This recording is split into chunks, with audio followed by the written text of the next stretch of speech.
This is a time when we are going to need to listen to our own intuition. Hey, this is Tracy with Tracy Talks. Welcome. I know there's probably a lot of you listening who are acutely tuned into your intuition, and you have always easily followed that sense of self. And I also know that there are a lot of you who are probably more like me, who have and were persuaded from an early age that our intuition was not real and that we couldn't trust it. And I know for myself, I look back to those times when I was picking up on vibes. And then I had adults in my life attempt to explain to me that the signals and the cues that I was picking up wasn't accurate. And I even saw it in ways where in the relationships that were being presented to me, that there was a big difference between the words that were spoken and the actual energy that was being exchanged. Like I was told that there was love and support and acceptance, but the subtle cues were very different than what I was being told. And then I was encouraged to ignore those signs and symbols and cues that I was getting from my body. And so at this point in my life, it's been this process of trusting my intuition, listening to that, and then taking action on that without questioning. And there are some of you who are very good at listening to that and pivoting and turning directions and making adjustments based on the intuition. But I've been somebody who's had to really develop what that is and listen to that. And I think that some of that comes back from this place of having my own perception of power stripped away. That this was my life path, really, to develop what this is and what this means and what this feels like. When I am asked for advice about relationships or what is happening, and somebody will say, "What should I do?" I always respond with, "Listen to your gut. You know what you want to do." And that is the truth. Very few of us, when we are presented with circumstances, do we actually not know what to do. So many of us know what we want. We see where we need to go, but we're afraid. We're afraid of this unknown. We're afraid of having to do some really hard work. I look back in those times where I hesitated and I didn't want to make the move and I didn't want to take the steps. It wasn't because I didn't know what I wanted. It was this fact that, wow, I know this is going to be a lot of work. I know this journey isn't going to be easy.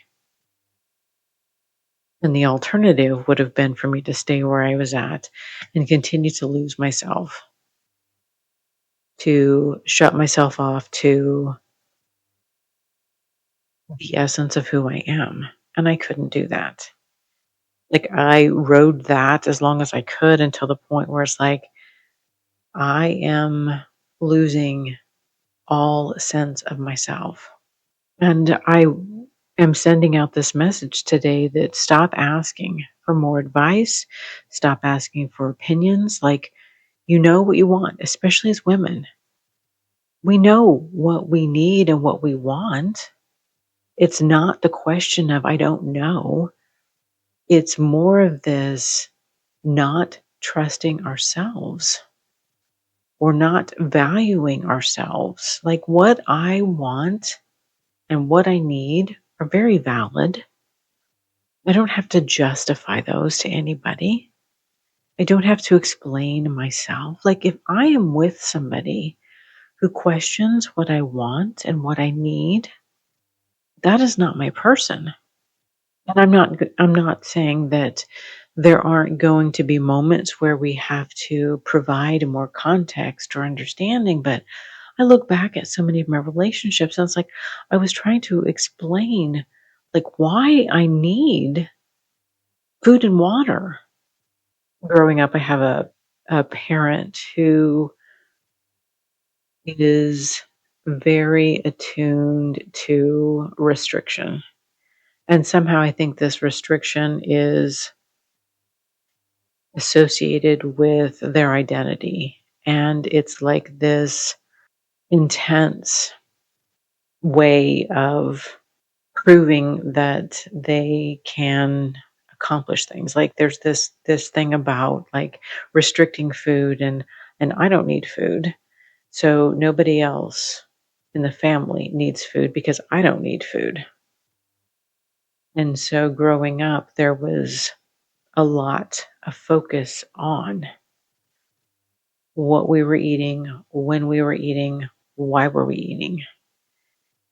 And as an adult, and you reflect back to your childhood, you realize that there was a lot of energy expelled for this one thing.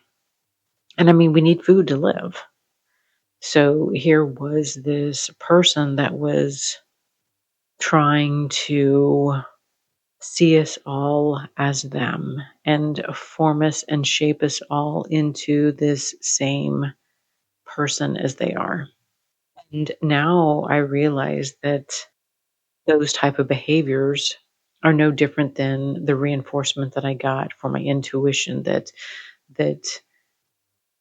they're wanting to not recognize their own intuition and talk about it and this is how it is, and it's this very structured finite version that in so many ways there were so many aspects of my childhood that were very defined and controlled and regulated and monitored, and that there was very little room to open up those discussions and expand them and realize that each one of us has our own internal guidance system about food, about intuition, about all of these aspects of ourselves, these decision making abilities, and how it has been and how my journey has been this onion of pulling back all of these parts of myself. And sometimes I put those shells back on unconsciously because it was so natural for me to be in that state that when I do make and take steps and make strides and really feel like I make steps to change, then there's this readjustment period and part of me just really wants to go back to that version where I am controlled, but I ultimately know that it's not the best place for me to be. I have intuition. You have intuition. All of us have this innate knowing. And when we ask for help, we're asking for someone to validate those feelings. And maybe if you're like me, that you need to have this internal mantra that I know what I need and I'm going to listen to that. For me, that's that 5-year-old version of myself that didn't feel supported, didn't feel like somebody was sitting there encouraging me to express what I needed to express and feel what I needed to feel. And I see these themes coming up for me right now, especially these internal cues. When do I need sleep? When do I need food? When is my intuition talking? Like these internal unconscious cues that come up, and how am I overriding them? How am I staying up too late thinking that I need to do this? How am I abusing my body? Like our bodies are really this vessel of magnificence, and it is our guidance system.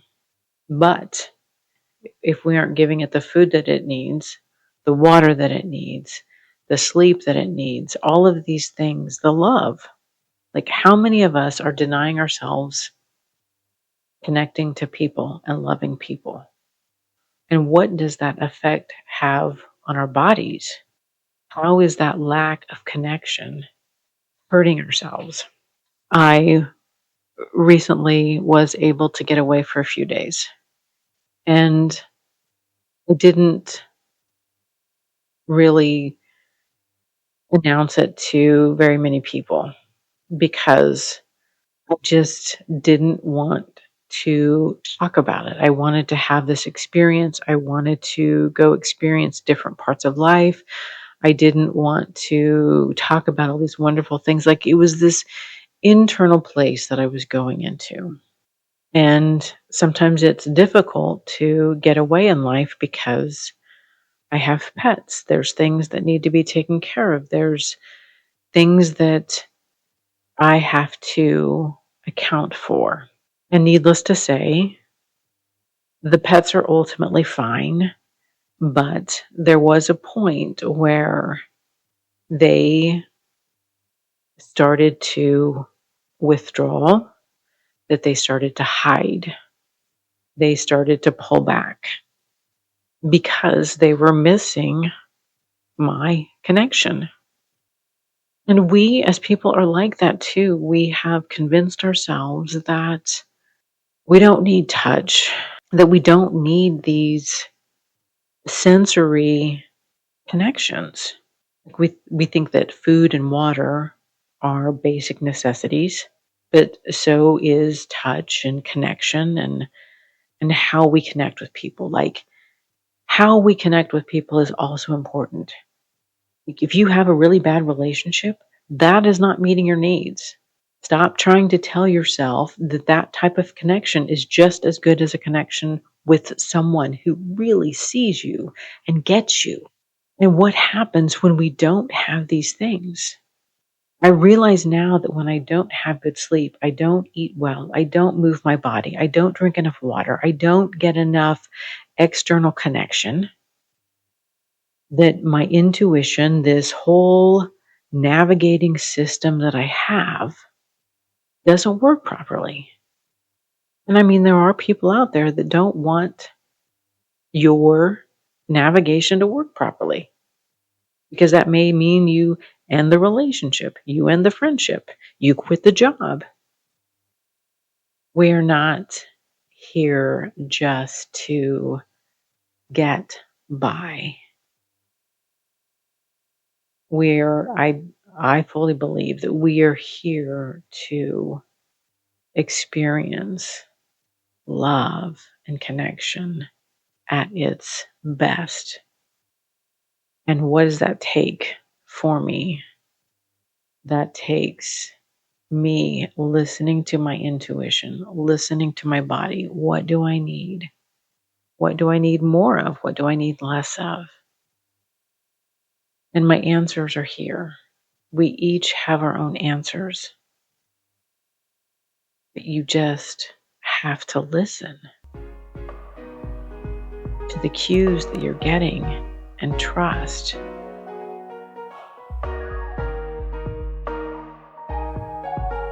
Thank you for listening to this episode of Tracy Talks. Remember to rate, review, and subscribe, and share with others who would enjoy listening to this podcast. Friends can find Tracy Talks available on iTunes, Spotify, Substack, and YouTube. Hit me up on Instagram and Facebook at more Tracy Talks. And until next time, we meet again.